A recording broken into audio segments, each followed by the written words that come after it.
Hey, how's everybody doing today? It's Todd from All Music. Thanks for popping in and joining us today. Hey, we got a special guest today. Zeke Berkley's here with us. Everybody say hi to Zeke. How you doing? I'm good. I'm very good, Todd. Thank you. Did you hear everybody say hi? I didn't hear anything, but I'll take Everybody your was word saying for it. hi. That tracks, so I'll buy that. Thanks for jumping in with us. How you doing today? I'm good. I feel really good. Thank you. How are Nice. you? Doing real good too. Yeah, just kind of doing a lot of editing and trying to get my channel up and running. And I'm so glad that you're here to participate on it and kind of just have a little fun, just chit chatting here. Yeah. All right. You been busy today? Went to work today. Been going to work. I go to work every day still. Not as essential as you. I know grocery store workers are particularly essential, but I work for the public defender's office, and you know, alleged crime never stops. So I have to go in every day. I'm actually not even working. I haven't been at the grocery store in 2 months. Yeah. Oh wow, I didn't know that. Yeah. And As you can see, I haven't either. hey, yeah. Well, that's another story though. But dang, I've known you for I'm not really sure how long. Probably getting close to like I don't know, maybe 8 years or something like that. I think I Yeah, first met you at Zoe's, which yeah. Was seems it to when I be was host? yeah. I was hosting the open mic then, I think. You were, and I was doing Yeah. like I was kind of got into my little singer-songwriter thing. I was on a little songwriting kick, and that was a great venue. A lot of people talk Oh, about that still. missed that. Missed Yeah, that room. That listening room is so dope. It's yeah, it's exactly what you want if you're a performer, right? Like there's no distractions, there's yeah, no TVs on the walls. It's very simple. It's a light on a stage. It's a narrow room. Everyone has to look right at you. They have to listen to you. There's no other distractions. It's a beautiful thing.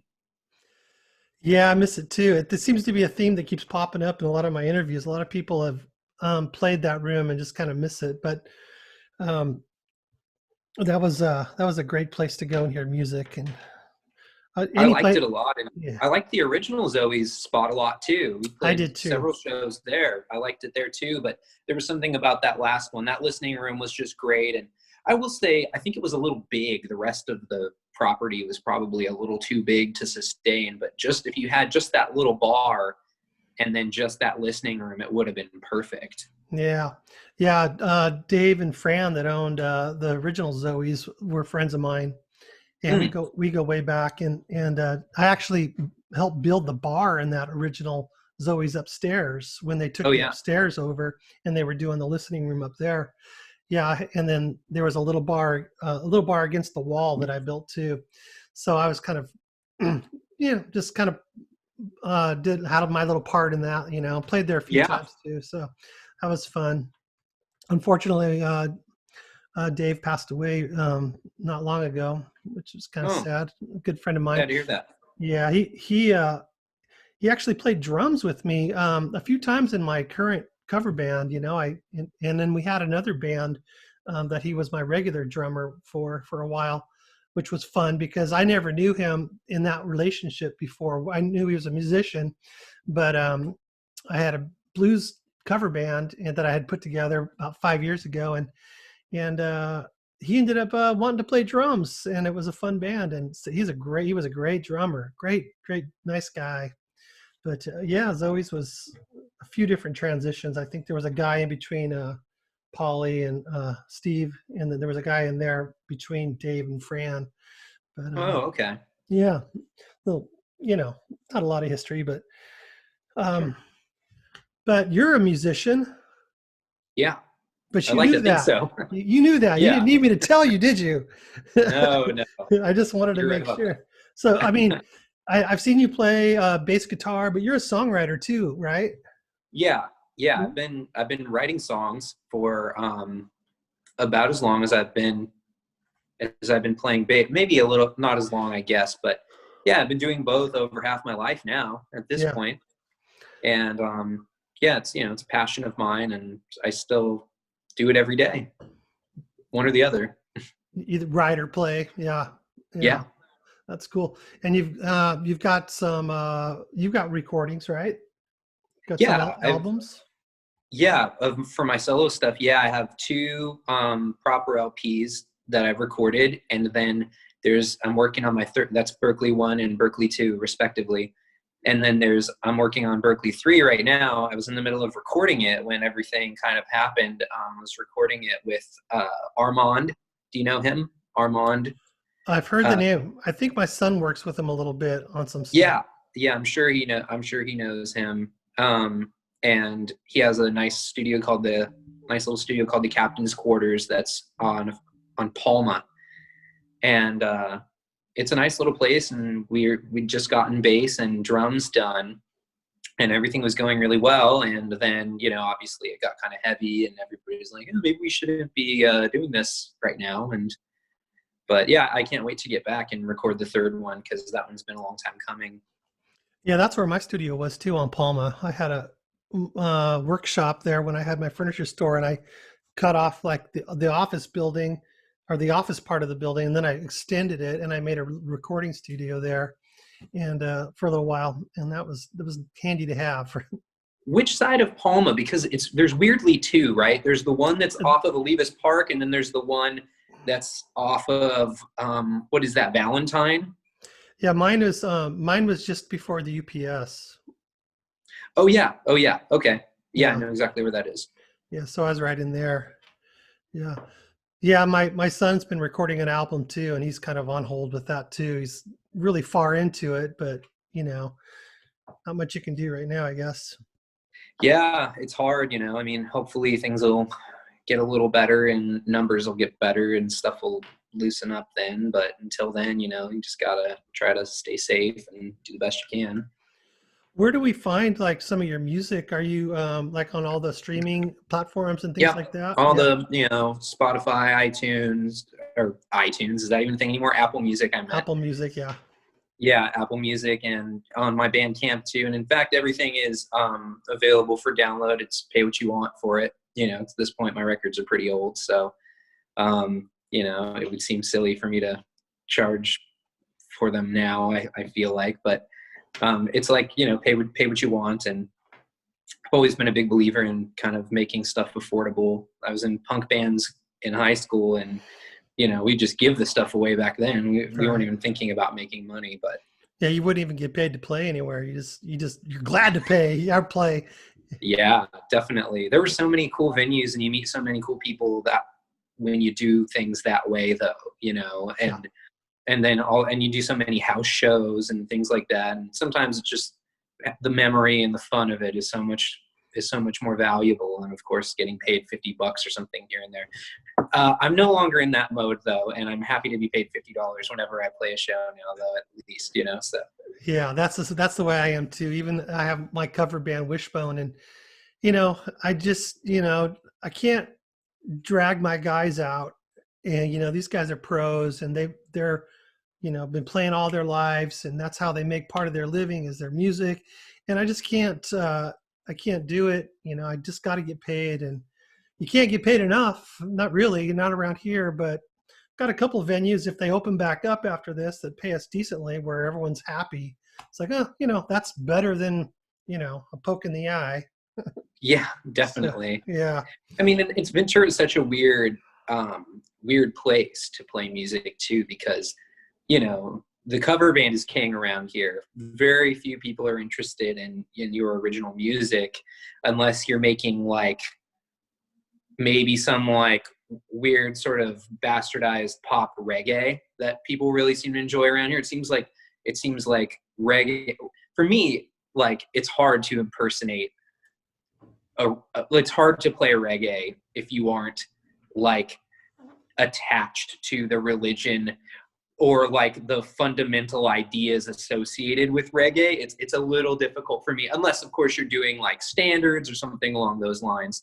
But there's a movement now, I think, of a lot of people who are trying to do like a fourth or fifth wave of that sublime type thing. Mm. And that seems to play well around here. But other than that, no one's really interested in, just a guy with a guitar anymore. Yeah, it reminds me of it's, a buddy of mine that I went to high school with, he was a drummer in my band back then. And then later on, after high school, I joined his younger brother's band, and I played bass in that band for years. And after that was over, they put together a punk band, and it was really good. They did original punk band music and punk music, and really good players. But the guitar player was the younger brother, but the drummer was my friend from high school, and he just finally had to quit because he was like dressing the punk garb, and but it's kind of what you said, he just wasn't authentic, it wasn't his thing. He finally just said, you know what, I can't do this anymore. And Yeah. yeah, the band moved on with a few different players for a while, but that was a while ago, definitely. Well, the punk thing is so interesting because, I still love punk rock, and I mean, I can't say that I listen to a whole lot of new punk rock bands, but I love 80s hardcore and that sort of thing, and it's sort of strange because nobody really wants to do that anymore. Nobody really cares about that kind of music anymore. It really is sort of dead. But every now and then I've thought, man, I would love to start a band in the style of Black Flag or, SSD Controller, like one of these like 80s hardcore band, Gorilla Biscuit, something like that, that's really heavy, fast, hard. And then I'm like, well, wait a minute. Like, do I then dress up? Will we have to dress up in a thing? Like, will there have to be a thing to even let people know what we're doing? Like, it's just such a strange process. So Yeah. it's Hey, Kiss does it. man. And and honestly, I mean, Kiss is really, they're still putting on like live stage show. I mean, not obviously now, but just as of recently, they're putting on live stage shows where they're singing the songs in the same key, and good on them for that, I guess. Yeah, that's what I call a career. Yeah, absolutely. Yeah. Well, you also I have mentioned what I find very interesting is a couple of your other musical endeavors, and I don't really quite understand what it is. Like, what is this 8-bit chip tune thing that you got going Oh on? yeah. So when I was in, I lived in North Carolina for a few years, and while I was living there, I had some friends who were going to UNC Chapel Hill. One in particular, his name was Dave Yarwood, and he introduced me to this thing called chip tunes, which is you use the engine from inside of a Nintendo Entertainment System, like an NES, and using that and a controller, you can write 8-bit music with it. And so he got me really, really into it and into composing with it. And there are programs that emulate it, and then there are also programs that integrate with it and that sort of thing. And it's just a way of creating electronic music. What he was doing a lot of fun covers. Like he'd do like a Misfits cover with it or something. Like he'd do Astro Zombies, and it would be an 8-bit cover, and we all thought it was so neat. But then I started thinking I would love to write original music with it. I'm such a big fan of those old Nintendo games. The scores were so great. Castlevania and Legend of Zelda and all those games had such great scores. I was like, I would love to write music like that. So I have a project called Ochiru, which is an 8-bit chiptune project in which I sort of try my best to write video game music using the 8-bit Nintendo Entertainment System engine. Hmm. And so then, do you sell that music, or do you just have fun with it, or It's um, just for fun. It's just just for fun? it's sort of like an exercise to try and get melodies that I don't use for my songs. My my singer-songwriter songs out, I may still have this melody, and maybe I can't find words for it, or maybe it's something that is impossible to sing, so it would be very difficult for me to duplicate if I were to sing it. So I think, I could maybe make that into an Ochiru song. And um, I've always liked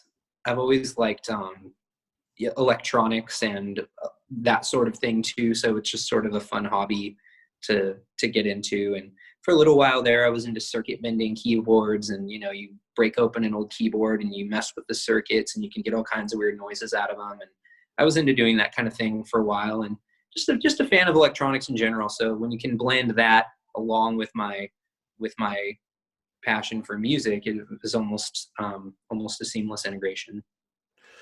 Yeah, but you have written some music that you have, like I guess regular music that you have had some success with placing it in some commercial endeavors. Isn't that right? Yeah. For a little while, I was producing a lot of instrumental music, and it was sort of just again an exercise to try and stretch myself and see from a composing standpoint what I could produce and what I was capable of. And just I got really into hold music. I was listening to so much hold music at a job I was doing. I was working in a law office, a debt collection law office. What kind of music? Hold music. So music you'd listen to while you're on hold on the phone. Oh, okay, yeah. And I just started thinking about all the hold music and how so much of it was so boring and it wasn't good or interesting. Or then I'd find some that I thought was really good. And then I would track down like who writes this hold music for this place and this place. And then I realized that they were all these subscription services, and a lot of people had the same songs. So I thought to myself, if I can create a stable of music that could be like a subscription service, I could undercut those people and sell it for significantly less. So I went to the building that I worked in, and I just started speaking to the people there. And I said, hey, I have this collection of music that is very simple to set up for hold music, and it's probably cheaper than what you're already paying for. And some of them weren't interested, but many of them were. And then the word sort of spread to other buildings in the area, and I was able to have written a lot of hold music for a lot of different companies in the Westlake Village and Simi Valley area. That's cool. Is that something that's still ongoing, or? I haven't written any new hold music in quite some time, but I'm not opposed to it. And in fact, that might be fun. So maybe I'll start doing that again and try to pitch it. But it's so strange. When you're on hold, you almost want something that, because you have to, like, what is your mentality when you're writing hold music? Was my first thought, like, what were these guys thinking? Because it seems like sometimes it was really successful when it was very mellow and chill, because usually if you're on hold, you're upset that you're having to wait. So you want the music to be particularly inoffensive. And so that's really what I focused on, was how inoffensive can I be? And then on top of that, how interesting can it be? Because what's really frustrating is when you listen to a song or you're on hold for 20 minutes and you hear the same part every 20 seconds. Right. So you really want to have some variance. So I noticed that my hold music was the phrases before it repeated were significantly longer than others. And I think that was an advantage that I had in regard to, or rather in comparison to other people's hold music, which I think was cranked out. I like to think mine had a little more love put into it. Yeah, I hate it when even when the hold music you're listening to it and it's just such a bad connection that it's not even like playing clearly. It's like, Yeah. That's just adding like more insult to me having to hold, Definitely. It should be the most pleasant experience possible while you're holding. So Yeah. But I've seen you play bass a few times, and you're a really good bass player, and thanks. you're a good singer too. And I've seen you a few times, but one of the projects I saw you do was a Beatles cover band, and you guys did Beatles songs, and the harmonies and the musicianship was really good.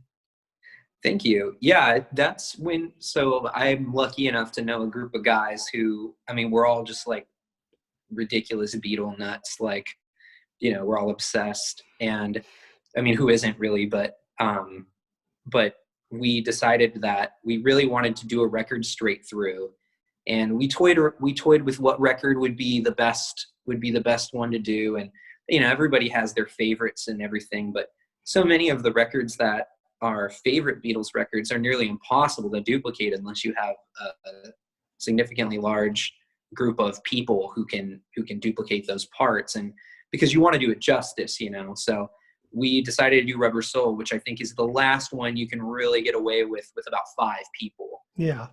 So we drilled it for probably 2-3 months, and we did it note for note right out of the book. We're lucky enough that all that music has been transcribed, and written out so that we can do it. And some of us read music, and some of us read tablature, and I think there's tablature in the book as well. And yeah, we worked really hard on those harmonies. And I have to say, there are a couple songs where playing bass and singing was not easy. It was a real challenge. I bet. Yeah. Paul McCartney's a good bass player. He's Yeah, absolutely. creative. Yeah.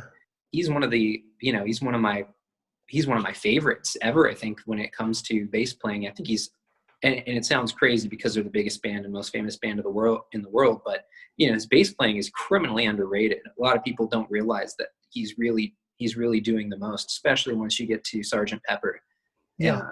That record in particular's bass playing is absolutely insane. It's actually complete overplaying, but it almost created the style of overplaying, which is the most prevalent style today, I think. Yeah. A number of years ago, I ran across a YouTube, just a YouTube thing that was comparing Paul McCartney from the beginning to the end, and it was sort of dissecting his bass playing, and he was just showing the simplicity of what he was doing, and then it got a little bit more, and then all of a sudden, at one point, and I don't remember what point, it just jumped Yeah. to very intricate, musicality. It wasn't just holding the roots. It was actually musical, and it was part of the song. It was part of what you recognized as what the song was. Yeah, Yes. very interesting how he really transitioned on how his bass playing came across on record. Absolutely. People try to duplicate him a lot, and what I hear most often when I hear people try to duplicate him, because I've studied his bass playing a lot, I've spent a lot of time and have dedicated my style to he, among maybe like Carol Kay and Bruce Thomas, probably are the ones I've studied their bass playing the most, because to me those are my three favorites. But what's so great about McCartney is he's a chord tone genius. So when people try to emulate him, the first thing that they always forget to do is he has such a particularly muted style that is so crucial. And in fact, every bass player should mute, in my opinion. And I'd say I'm muting 70% of the time I'm playing songs, because it just gets rid of those frequencies. You get that thump, you get that attack you want. It's natural compression when you're doing it. It's a very successful means of making your bass playing sound better. But people forget to do that, and instead they just do these octave slides that he does so often.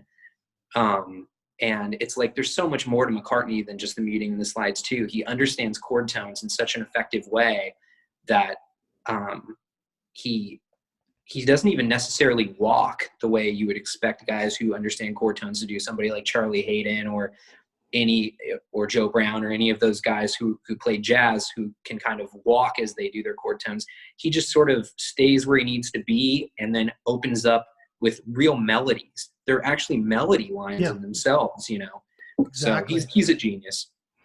Yeah, and he doesn't clash with the main melody. If he's singing a third, he doesn't play the third in the bass. He'll play another note. So it just opens up the song so much more. It gives it so much chordal tones. Like you were saying. Yeah, great bass player. So Carol Kay, I know who that is, from the Wrecking Crew and all those early records. What was the studio she was in? Can't remember. You mean with the Wrecking Crew? Yeah. Yeah, it escapes me now. But she did she was there during like the Beach Boys and just everybody. Yeah, she played everybody's stuff. Yeah. And I had a lesson with her. I was lucky enough to have a lesson with her. Yeah, and so did Gene Simmons.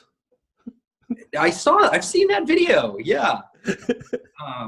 And she's kind of teaching him, I think, about rhythm in that video. And I would say that's actually one of her biggest strong points is she's so, I mean, she's just a clock, you know, she's Yeah. so rhythmically precise. And another one who's just a chord tone genius and also a walker, knows how to walk in such a way that, and so chromatic, such a chromatic player, which is totally the opposite of McCartney, who very rarely gets chromatic, but she knows, and because she comes from that jazz background, you Mm. know, but she's great. Really love her, and her lesson was focusing really on chromatic movement within your chord tone scales. And then who was the other guy that you mentioned?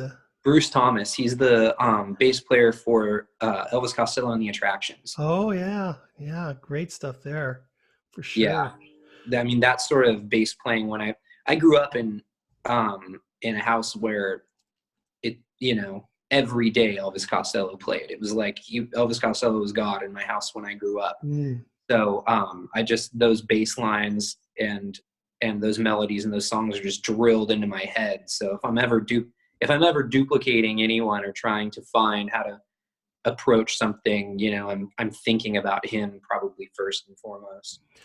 Well, I've given up on learning a couple of his songs. Seriously, I was like, when I was starting the current band that I'm in, I had a few different players in it at the time, and they wanted to do some Elvis Costello songs. And, you know, I was just like, I couldn't figure them out. I was just like, dang, can we do something easier? You know, let me pick a couple Yeah. songs. You know, it was, I mean, I just literally like, it's like, I just don't even know what he's doing. You know, every line is slightly different a lot of times, you know, Yeah. and another person that I really struggle with, believe it or not, is oh gosh, now I'm drawing a blank. You know, the bass player for the Rolling Stones. Um, Oh yeah. Well, now you're making me forget, Todd. Um, yeah, yeah, the bass player for the Rolling Stones, who's yeah. incredibly famous and is named. Uh, Well, whatever his name is. Oh man, I hate to say it, but oh my God, I can't believe that I can't think of it right now, and I can think of the name of every other member of the I Rolling know Stones. Keith Richards, Charlie Watts. It's something with a W. Uh, not Wayman. What? Is No, that? I don't know. Yeah, Uh, he's pretty good. He's pretty good.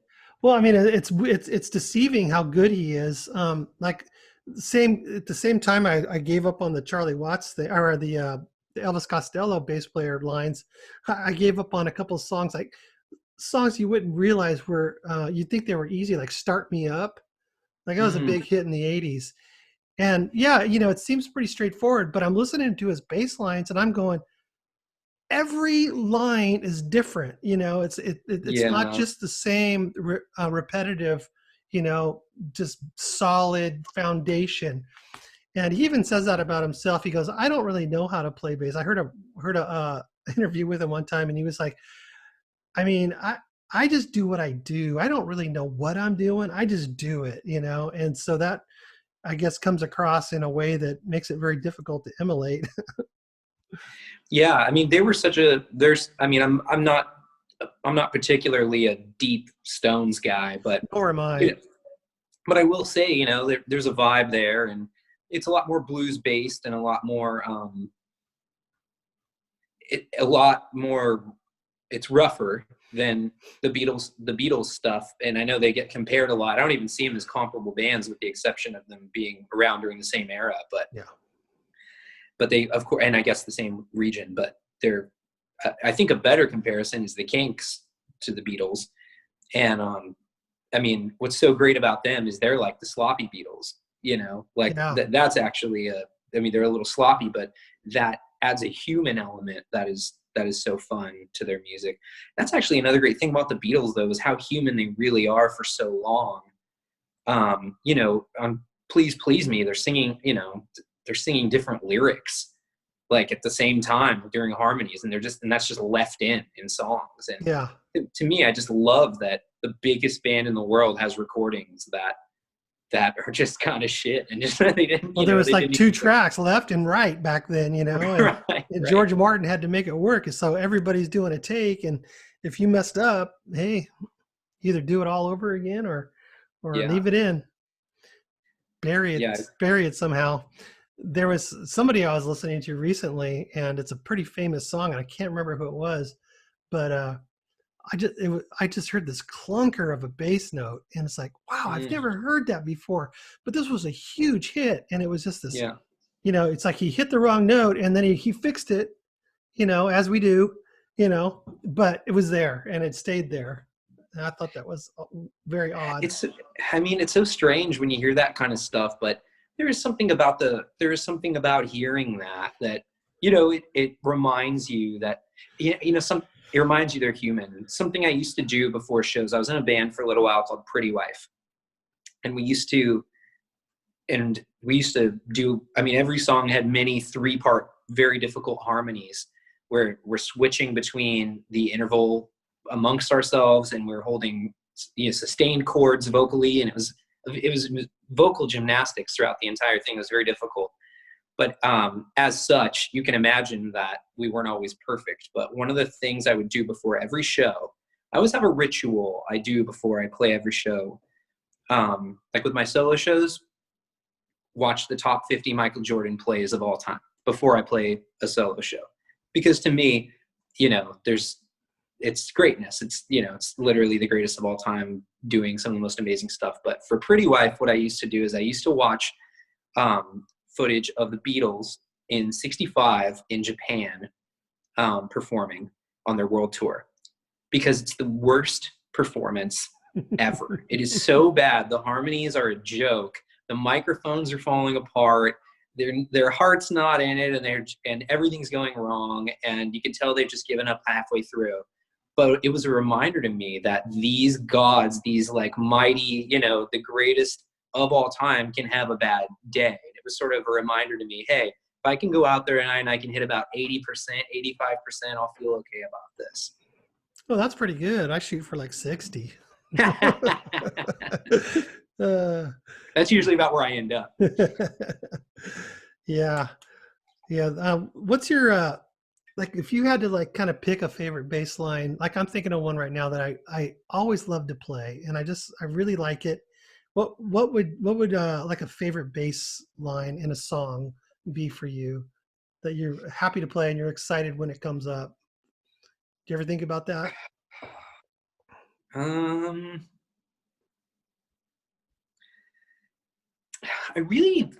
I don't know. It's hard to say, but one that I think of right now is I really like the bass line in the Beatles song "You Won't See Me." Yeah, I like that song.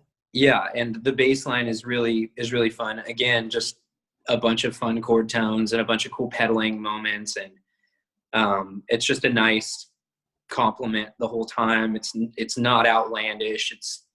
But it's present and it's there and it's felt. Yeah. What about you? Well, I like, I'm not, like I said, I'm not a huge Stones fan. I do like the Rolling Stones, but um, Miss You. Mm, I really like that bass line, and for some reason, for me, it's a little bit of a challenge. yeah, A lot it's of loud in the mix. Yeah, and it's a lot of octaves, and it's a lot of just And I Yeah, don't play it like he does. I just sort of do my own sort of version of it. yeah. Um, but it's just for some reason I really enjoy playing that song, and it just feels like when we play it, everybody loves it because the other players are doing their parts great, and then I just like of course, and I just really like it. I get a kick out of playing it. It's fun for me. Yeah, that's a great one. Yeah, I mean I haven't played in a while. It's like I've had to cancel 2 gigs in recent times, and we have another one scheduled coming up next month. I'm not sure if we'll play it or not. Half a year is almost up. I had a whole year's worth of gigs already scheduled, and we played one in January, and that was it, or like January 3rd, and we haven't played since. Yeah. So Are it's you hearing this? Are you hearing this awful abomination of dogs barking? Yeah, but it doesn't bother me because I have a dog too, and Okay, but these people across the street are just terrible, Todd. oh, They're I just terrible with the dogs. They have 5 dogs, and and it Oh. sounds like there's something wrong all the time. When they bark, it doesn't sound right. It doesn't sound like the dogs are okay. They sound really upset. It's really disturbing. But Yeah. anyway, I apologize for that. No, it's funny because I can totally relate because we had a few years ago we had a house fire. We didn't lose everything, but we were out for almost a year. And one of the houses that we rented in town, kind of over by the hospital, well, next door they had these like three like German Shepherd type dogs, and yeah, they would go nuts like multiple times a day, and big dogs.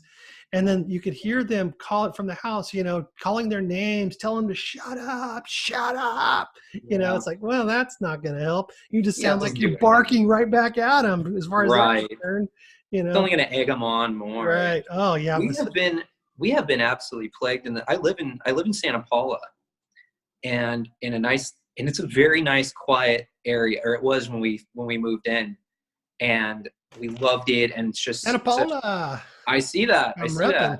that. I appreciate that.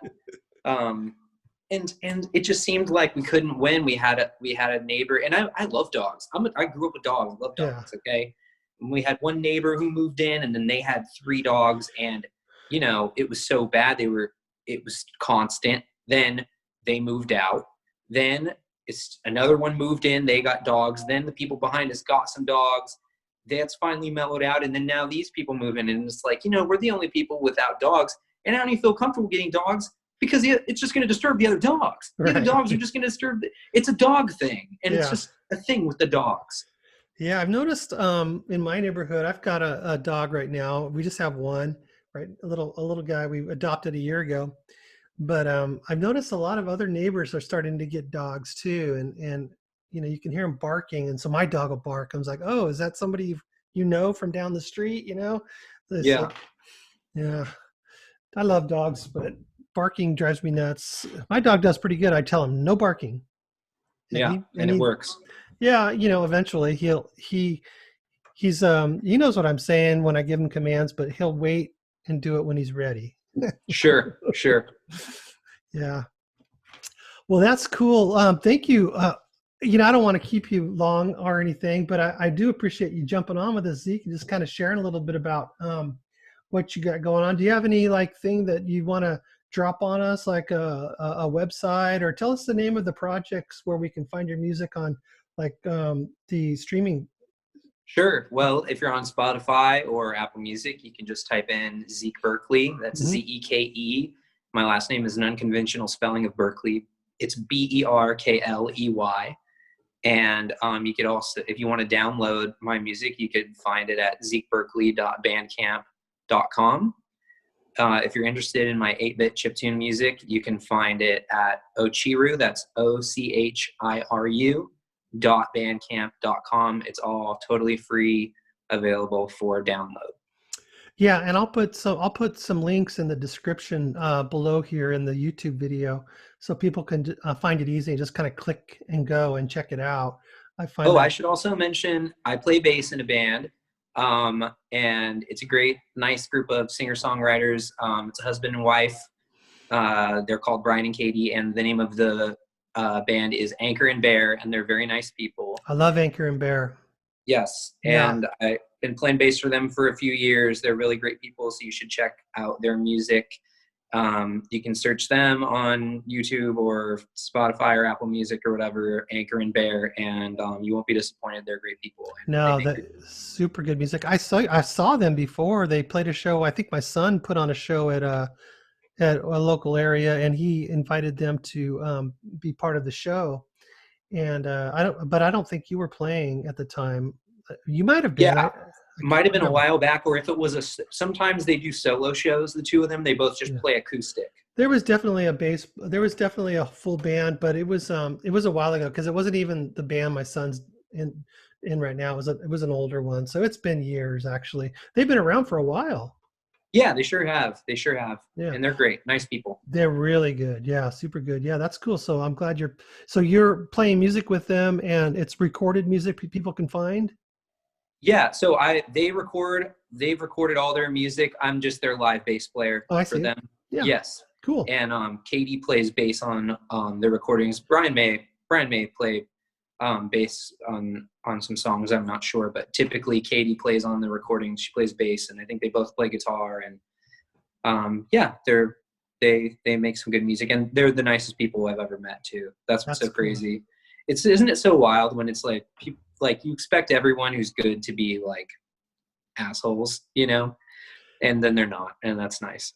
I usually I ran into an asshole recently yesterday online, and usually it's the ones that aren't very good that are the assholes, Uh, and it's the ones that are good that are kind of humble and appreciative, and they, they're happy that you like their music and they're appreciative of their fans, Um, yeah. yeah, yeah. I was doing some research on, just marketing my channel, and I went on to a Facebook group and looked at it, and then they had like an application process, and answer these questions. And so I clicked on it to see what the group was, and then I saw the application and I just clicked out of it immediately. I wasn't even there for like 10 seconds, and I was like, oh, this is not for me, you know. And then next thing I know, this guy, hey, I saw you were looking, what's going on? And I was kind of scrambling. I was busy and I was doing some things. And like 5 minutes back, I come back to my computer. He's got, well, I assume this about you and I assume that, and, blah, blah, blah. And I was like, oh, wow, geez. Well, why don't you, I go, the classic thing. I said, you know what they say about people that make assumptions. Mm, And I said, why don't you just give somebody a chance to respond before you go and attack them? And anyways, he kept on attacking me and telling me I'm this and telling me I'm that. And then I guess he went onto my Facebook, All Music Facebook um, profile, and started uh, insulting me about posts. I had something about Dick Dale on there because I do a little feature of like this day in rock history, and a few days mm. ago there was something about Dick Dale that I posted, and he was talking about old guys and all this stuff, and I just kept I just kept on texting with him, and finally at the end, I started talking to him and we started talking music, and I was like, well, what do you like? Tell me what you like. So he sends me a video and I checked it out. I go, yeah, that was really cool. I like that a lot. And by the end, he goes, oh, I'm sorry if I was kind of an asshole at first. It's like, and I'm thinking to myself, yeah, you're probably an asshole all the time, but not just at first. But he actually used the word, I'm sorry. Well, you turned him around. I, I think I, that's an important skill, Todd. Not everybody yeah. can do that. He was like, you wouldn't imagine. I get hundreds and hundreds of applications of people just trying to spam me all day long, blah, blah, blah. And then I went and looked at his profile on his Facebook, and it's like super old. He's got barely anything. It's like years old, and it's like, what is wrong with this guy? Yeah, that's sad. That sounds like a sad, miserable guy. I hope he's Yeah. okay. Yeah. I told him, I said, this is definitely not a place for me. And I knew that from the very second I clicked on it, and I clicked right out, I'm not trying to do anything. That's the way the internet is. You click and you go. Yeah. Well, he actually did wish me luck in my project at the end too. He says, "Good luck with your project." I was like, "Thank What a you." guy. Right? Yeah, but I just kept on him. I just kept on him, and probably spent about a half hour chatting with him, and then he would say bye, and then I would go back on later. And the only kind of music he likes is Japanese metal, and and so he showed me a couple of Japanese metal things, and I go, by the way, there is a reason why my channel is called All Music. Yeah. So, Yeah. anyways, that's the story of yesterday. Yeah.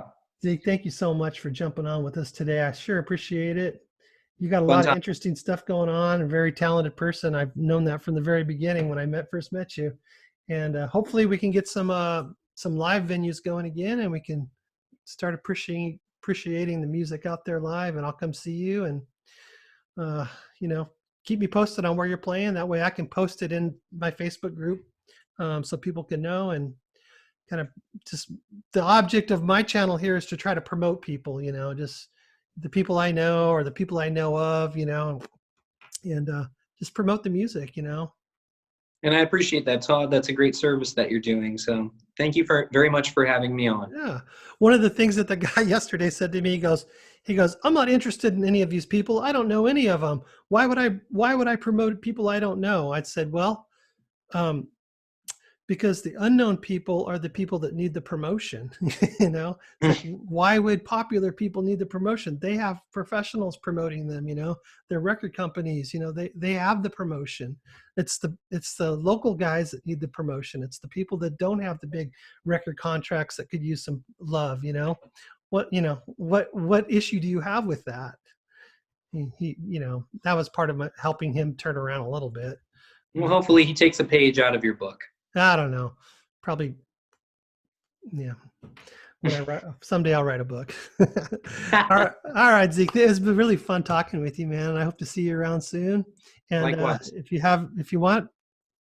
got something to say, we can jump back on again, and we can do something together in the future. Sounds good. We'll be in touch. All right. Thank you, Zeke. All right. Talk to you later. Bye-bye. See ya. All right. Well, thanks for watching, you guys. Zeke Berkley. You can check out his music and his projects in the description down below. So, just scroll down a little bit, give some clicks, and give him a little bit of love. Once again, my name is Todd Ledbetter from All Music. If you have any interest in supporting the channel, there's a few ways you can do that, and one of them is Patreon. And we do music reviews on Patreon. Where we can play music that isn't going to get copyright strikes against it on YouTube and things like that. Also, there is a PayPal button there for donations if you're so inclined. And I also have a link for Life Boost Coffee, which is a really good coffee. If you have any interest in trying a very delicious coffee that's not kind of like the commercialized, over roasted type stuff, but they have a big wide selection of coffee flavors and styles: dark, light, medium roast, vanilla, whatever, all kinds of different coffees. It is a little bit more expensive, but I've come to find out that really good coffee beans are expensive. And so anyways, there's that as a way. If you purchase something, you get a deep discount on your first purchase, and I get a little bit of a kickback on that. Just helps to buy a new microphone and just help the program sort of move forward and things like that. So I do appreciate that, but don't worry about it. It's not a big deal. We got YouTube, and YouTube is free for everybody. But if you want to help me out in some way on YouTube, you can like, and you can subscribe and click the bell so you can be notified when I have more videos that come out. I've got a lot more interviews scheduled, so they're going to keep flying out. Also, comment too. Comments really help the algorithm and help the channel grow. So if you comment, YouTube really likes that, and that helps the channel grow. And by helping the channel grow, you're helping local musicians and people that I feature grow as well and get some recognition and some notoriety. Even though the channel's small now, hopefully in the future it'll grow, and that'll help everybody. All right, once again, I appreciate you guys tuning in today, and we will catch you later.